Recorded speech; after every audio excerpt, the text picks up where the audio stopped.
Bonjour à tous et bienvenue sur French Fantasy. Aujourd'hui, on se retrouve pour le débrief de la 20e journée de la Fantasy Premier League et je vous donnerai mon top 5 des remplacements pour Salah et Son pour la journée numéro 21. C'est parti. Donc, on se retrouve pour le débrief de la journée numéro 20. La journée s'est terminée puisqu'il y avait un match en retard entre West Ham et Brighton, un match qui s'est soldé par un 0-0. Donc pas grand chose à dire sur ce match, si ce n'est que forcément Areola a été exceptionnel. 8 arrêts, le bonus et excusez du peu 11 points, ce qui est assez satisfaisant et puis assez surprenant de voir Brighton réussir un clean sheet. C'est assez rare pour le dire, donc voilà, il faut le souligner.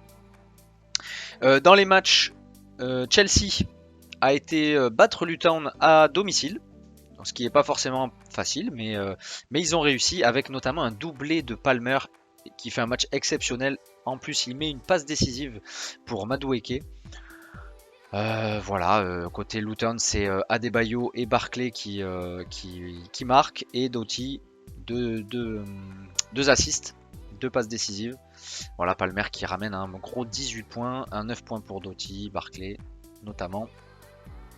Aston Villa qui l'emporte contre Burnley difficilement. Avec Aston Villa, il y a toujours beaucoup de buts. Et donc cette fois, on a eu un but de Bailey, Douglas Luiz et Diaby, les trois milieux de terrain qui ont marqué. Pas de but pour Watkins, mais deux passes décisives, ce qui est toujours intéressant. Et Foster et Amdouni, bien sûr, pour Burnley, qui réduisent la marque. Crystal Palace s'est imposé 3-1 contre Brentford, qui vraiment est en grande difficulté. Doublé de Olysée, un but de Eze, et des passes décisives de Ayew, Gueye et Mitchell. Et côté Brentford, c'est Lewis Potter qui réduit la marque. Brentford qui vraiment attend, je pense, le retour de Ivan Toney. Voilà, je pense avec grande envie parce que c'est très difficile pour eux actuellement. Manchester City fait le travail, victoire 2-0 contre Sheffield. But d'Alvarez, but de Rodrigo, doublé de Foden.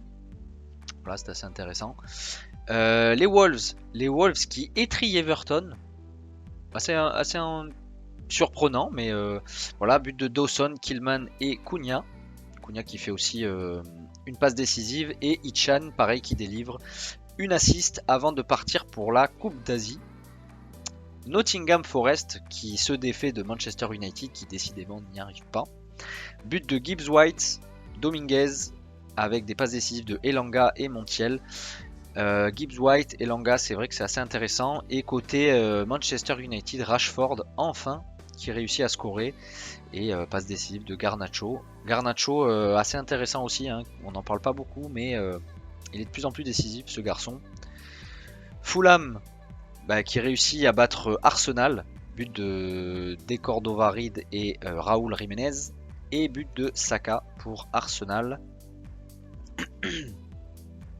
Les Spurs, sans trop de difficultés, qui battent Bournemouth 3-1, but de Sarr, de Son, Richarlison, double passe décisive de Lo Celso et un but de Scott pour Bournemouth. Et le match de la semaine, ça a été bien sûr le choc entre Liverpool et Newcastle, victoire 4-2 des Reds, doublé de Salah avec en prime un penalty raté. Gakpo, Jones et des passes décisives de Diogo Jota, Darwin, Salah. Darwin qui a beaucoup raté. Diogo Jota qui montre que ça va être un joueur à surveiller dans les prochaines semaines. Et côté Newcastle, but de Botman, but de Isaac et des passes décisives de Gordon et Longstaff. Et un très très gros match de notre ami Dubravka qui fait pas moins de 10 arrêts et qui réussit à sauver un penalty. Voilà, de mon côté, comme vous pouvez le voir, le résultat est très très très satisfaisant.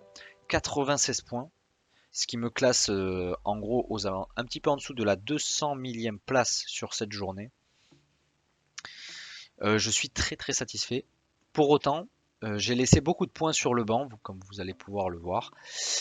Donc au cage, j'avais mis Areola et à la place de Dubravka parce que il jouait contre Liverpool. J'avoue, après le match de Liverpool, m'être un petit peu mordu les doigts parce que voilà, Dubravka qui sort un match exceptionnel, même s'il prend 4 buts, 8 points. Et ben voilà, j'ai quand même eu un petit peu de réussite puisque Areola finit par faire un clean sheet et donc 11 points. Donc très satisfait. En défense, c'était vraiment catastrophique, on va pas se le cacher. 0 points pour Alexander Arnold, 2 points seulement pour Pedro Porro et 1 point pour Gabriel. Donc pas forcément grand chose à retenir défensivement. Au milieu, un 4 sur 4 en termes de retour. Palmer qui fait un match exceptionnel, 18 points. Son, comme toujours, qui est au rendez-vous, 9 points. Saka qui marque son but malgré la défaite, 7 points aussi. Et surtout Salah qui fait un match exceptionnel. Et j'avais doublé les points, donc mon capitaine, et il me rapporte donc 32 points. Puisque je crois qu'il avait dû mettre 16 points logiquement. Voilà. Et en attaque, Solanke malheureusement qui ne marque pas, ne ramène que 2 points. Mais de retour. Donc Isaac à nouveau titulaire, qui joue à nouveau les 90 minutes. Et forcément quand il joue, il marque 6 points. Et Watkins, ce garçon, même s'il ne marque pas, il est toujours décisif. 2 passes décisives et donc 8 points. Ce qui fait donc un total de 96 points. Et malheureusement sur le banc, Dubravka, à la limite c'est pas très grave, mais c'est dommage, surtout Gueye, malheureusement, qui ramène une assist. Donc 5 points qui passent à côté. Et Lascelles et Doucouré, bon pas grand chose à dire sur ces joueurs.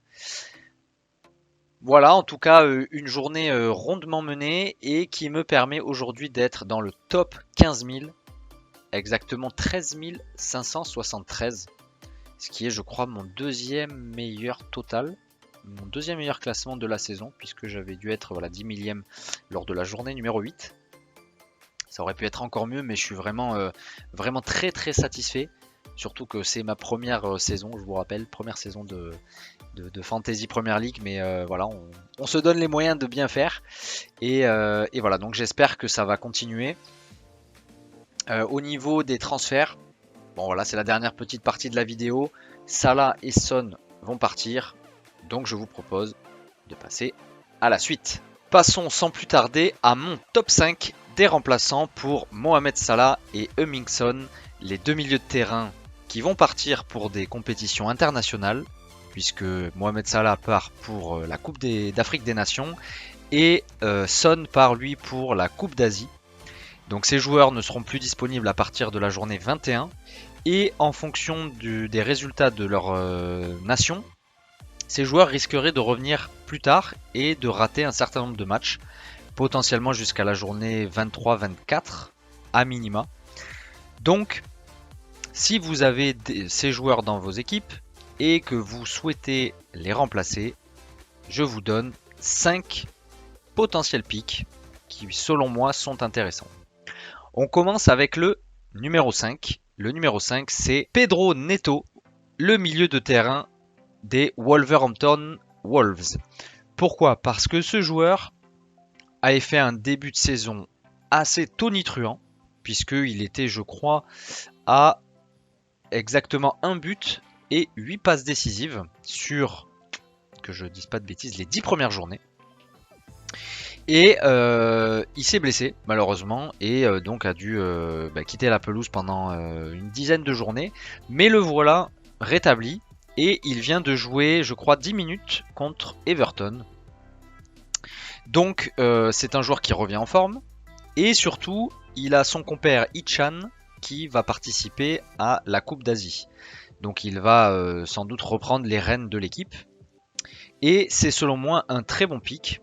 Il a des stats vraiment intéressantes puisque son expected goal involvement, donc à savoir sa contribution en fait au but et aux passes décisives, par 90 minutes est de 0,48. Ça veut dire qu'il vous donnera environ un retour tous les 2 matchs, ce qui est plutôt intéressant. Et cerise sur le gâteau, il ne coûte que 5,6 millions. Donc c'est pas grand chose. Et son calendrier est, je dirais, pas forcément extrêmement intéressant. Malgré tout, il aura l'occasion de faire des choses. Parce que les Wolves vont aller jouer à Brighton. qui est défensivement pas terrible. Ensuite, ils vont recevoir Manchester United, qui non plus n'est pas intrinsèquement une très très bonne équipe cette saison. Un déplacement à Chelsea qui risque peut-être d'être un peu compliqué, même si Chelsea défensivement c'est pas extrêmement solide. Et puis ensuite, ils recevront Brentford et iront se frotter aux Spurs avant de recevoir Sheffield lors de la journée numéro 26. Donc ça peut être une bonne pioche selon moi. Voilà, après il faut savoir qu'il revient de blessure, donc voilà, ça garantit pas 90 minutes d'un coup, systématiquement, mais je pense que vu l'importance qu'il a dans ce collectif des Wolves, il devrait jouer assez souvent. En numéro 4, c'est même 2 joueurs pour le prix d'un que je vous donne, car il s'agit de 2 joueurs de la même équipe, les 2 milieux de Crystal Palace, j'ai nommé Olise et Eze. Alors pourquoi ces joueurs? Je vais vous parler tout d'abord de Michael Olise, le milieu de terrain, qui est sur une forme assez incroyable, puisque si vous regardez sur les 4 derniers matchs, il a inscrit 4 buts et mis une passe décisive. Il coûte pas grand chose, 5,9 millions. Pour un milieu de terrain, c'est assez exceptionnel. Et ses stats sont ma foi intéressantes, puisqu'il est à 0,30 et... Alors attendez que je vous dise... 0,7. 0,7 goal involvement par 90 minutes. Il faut dire qu'il a peu joué en début de saison, même quasiment pas. Et finalement, dès qu'il joue, il est décisif. Il vient de marquer 2 buts contre Brentford. Je vous recommande vraiment ce joueur. Attention toutefois, puisque il est sorti sur blessure. Il a eu une légère blessure lors de son dernier match. Les médecins avaient l'air de dire que ça n'était pas très grave, mais petit point d'interrogation quand même pour Michael Olise. Si jamais il devait être mis de côté, eh bien vous pouvez vous tourner vers son comparse qui est Eze. Eze, le milieu de terrain également de Crystal Palace. Alors attendez que je retrouve ses stats. Les stats intéressantes pour Eze. Voilà. Eze, c'est donc 6 millions de crédits, quasiment le même prix, un petit peu plus cher peut-être. C'est 3 buts, 2 passes décisives depuis le début de saison. Les stats sont pas franchement... Alors c'est pas terrible, on va pas se le cacher, 3 buts et 2 passes décisives sur une vingtaine de journées. Il a quand même été pas mal blessé et a été plutôt mauvais en début de saison. On dirait qu'il semble trouver un petit peu son rythme, puisqu'il vient de mettre un but contre Brentford. Et ses stats, on est à 0,57 goal involvement par 90 minutes. Donc quasiment 2 retours tous les 3 matchs. Ce qui est pas mal. Donc l'un des 2 joueurs en plus devrait tirer les pénaltys. Je crois que Olise a tiré le dernier. Mais voilà, je pense que Crystal Palace, même si c'est pas des joueurs très offensifs, c'est toujours les mêmes personnes qui sont impliquées. Olise qui joue très très haut en plus sur le terrain, et Eze qui est un peu le maître à jouer. Au niveau du calendrier, on a un match difficile à Arsenal, mais derrière c'est un petit peu plus facile puisqu'on a du Sheffield à domicile. Plus mauvaise défense de la saison. Brighton à l'extérieur, Chelsea à domicile, Everton à l'extérieur et Burnley à domicile. Ça paraît intéressant, Donc Olise ou Eze en numéro 4. En numéro 3, cette fois c'est un joueur de Manchester City que je vous propose. Il s'agit de Phil Foden, le milieu de terrain numéro 10 de l'équipe, qui a été repositionné en numéro 10 par Pep Guardiola récemment et qui a un très bon rendement depuis qu'il est mis au milieu de terrain, puisque sur ses 3 derniers matchs, il a réalisé 3 passes décisives et mis un but. Donc il a rapporté 5 points, 8 points et 12 points contre Sheffield. Certes, c'était pas très compliqué contre Sheffield, mais tout de même. Alors il coûte 7,8 crédits, ce qui est un peu élevé, mais si vous voulez lâcher Salah et Son, normalement vous devrez avoir du budget. Ses stats sur la saison, c'est 5 buts et 6 passes décisives. Et un goal involvement par 90 minutes qui est de roulement de tambour, 0,46. Donc quasiment un retour tous les 2 matchs. Est-ce que voilà, Pep Guardiola devrait quand même le garder, je pense, au milieu de terrain pendant un certain temps? Ma seule interrogation, c'est le retour de Kevin De Bruyne, qui n'a pas encore joué, mais qui est revenu dans le groupe. Donc voilà, la question c'est est-ce que Phil Foden va rester titulaire? Je pense que oui, surtout sur les quelques prochains matchs. On parle ici de remplacement pour Son et Salah en attendant qu'ils reviennent de compétition internationale. Et le calendrier de Manchester City est plutôt intéressant. Newcastle à l'extérieur, mais Newcastle qui tire un peu la langue. Burnley à domicile, Brentford à l'extérieur, Everton à domicile et Chelsea à domicile. Et potentiellement une double semaine, 2 matchs dans une semaine. On ne sait pas quand, ça devrait être replanifié. Mais voilà, c'est un joueur qui est intéressant, qui score, mais surtout qui fait beaucoup de passes décisives. Et on sait que Manchester City a un gros potentiel offensif. Donc, Foden, numéro 3. On arrive dans notre top 2 et c'est 2 joueurs que je vous ai déjà donnés. Le numéro 2, je veux bien sûr parler de Richarlison.